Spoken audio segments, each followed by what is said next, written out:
Bonjour, cette vidéo offerte par l'AMCO est tirée d'une formation de 52 capsules de 5 minutes portant sur la collaboration et l'engagement. Elle a été développée en 2013 par Isabelle Charbonneau et Luc-Antoine Malo. Bonjour, bienvenue dans ce deuxième clip de la série de 52.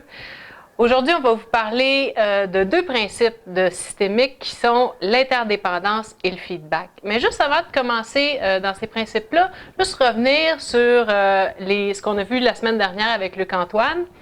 Alors, on nous a parlé de sécurité, d'autonomie, de gains égoïstes qui amènent à des gains altruistes. Et c'est ce qu'on appelle, nous, la gestion sage. Alors, gardez ça en tête parce qu'il va y avoir des liens à faire avec, avec les principes de la systémique. L'interdépendance et le feedback. Deux principes super simples qui sont vraiment très utiles de comprendre parce que en tant que leader, on est le moteur du changement. Alors, tous nos comportements ont un impact sur les comportements des autres. L'indépendance n'existe pas dans une équipe. Alors, les relations entre deux personnes, une bonne façon d'identifier ça, c'est d'utiliser un bâton comme celui-ci. Alors, le bâton, c'est la relation qu'il y a entre deux personnes. Donc, quand moi, par exemple, je pousse sur le bâton ou sur la relation, bien, il y a une réaction à l'autre bout. Luc-Antoine vient de pousser. Même chose pour lui. Alors, si je bouge le bâton, il me suit, puis au fur et à mesure où Luc-Antoine s'amuse aussi avec la relation, bien, il crée une réaction sur mon comportement. Alors, c'est une façon visuelle d'identifier que j'ai un impact sur les relations dans mon entourage. C'est pas juste la faute de l'autre. Quand moi, j'agis à un bout de ma relation, je crée inévitablement une réaction à l'autre bout.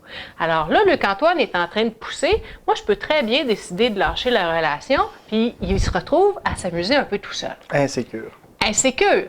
Mais des fois, ça peut aussi être utile. Oui. Parce qu'on ne veut pas alimenter ce qui n'est pas positif. Exact.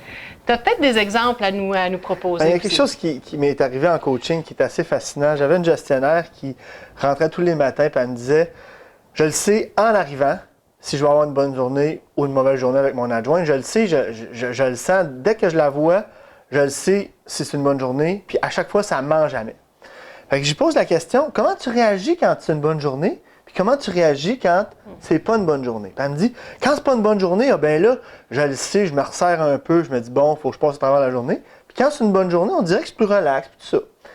Fait que j'ai proposé le jeu de faire comme si c'était toujours une bonne journée. Comme si, à chaque journée, il fallait juste qu'elle soit plus relaxe, mieux, puis qu'elle décide de faire les choses comme elle le souhaite. Ben, ça a pris 2 semaines, puis elle m'est revenue, puis elle me disait, j'ai eu 2 semaines extraordinaires. Qu'est-ce qui s'est passé? Bien, qu'est-ce qui s'est passé? C'est elle-même reflétait à son adjointe l'attitude avec laquelle l'adjointe réagissait. Donc, des fois, on n'est pas conscient, on fait porter à l'autre la responsabilité de quelque chose, mais quand on regarde notre propre comportement, c'est possible qu'on peut changer le système simplement en changeant notre attitude.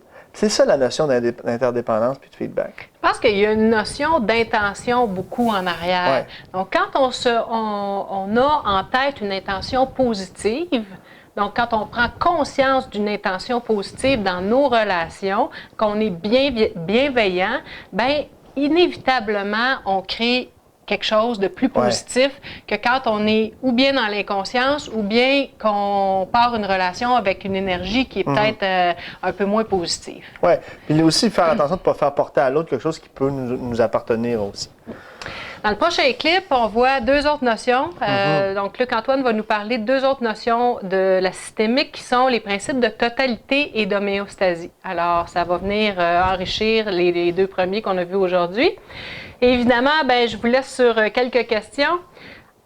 On a mentionné qu'on était le moteur du changement. Donc, si je suis responsable du changement, qu'est-ce que je peux commencer à faire pour sécuriser mon personnel? Comment je peux, moi, dans mes comportements, arriver à changer quelque chose pour sécuriser mon personnel? Comment je peux les rendre plus autonomes aussi? Comment je peux m'assurer que les gens aient autant de gains égoïstes que moi et pour faire en sorte qu'on réussisse dans notre équipe. Finalement, ben, c'est quelle est ma part de responsabilité dans ce que j'aime pas actuellement dans mon organisation. Bonne réflexion.